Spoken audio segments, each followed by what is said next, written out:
In this short video, I'm going to explain what a catalog is and why you should use it. So our library catalog is available on simmons.edu/library. I'm going to click on the catalog. And the reason that you should use the catalog is to find resources like books, ebooks, streaming videos that relate to your topic. This is a lot easier than finding things on Google because we have already basically curated the collection for you. So there are several ways to find them. We can either type in our topic here,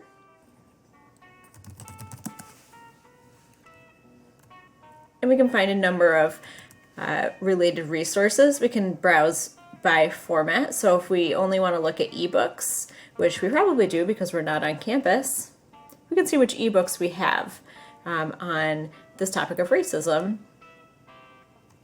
So if we go back to the library catalog, another way to find things is to browse.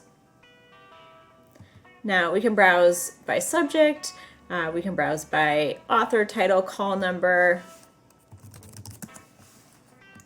and we can see that, for example, racism as a topic right here gives us 84 results. And there are ways that we can sort of drill down into this. So maybe we're looking for racism in Canada, and we can click here.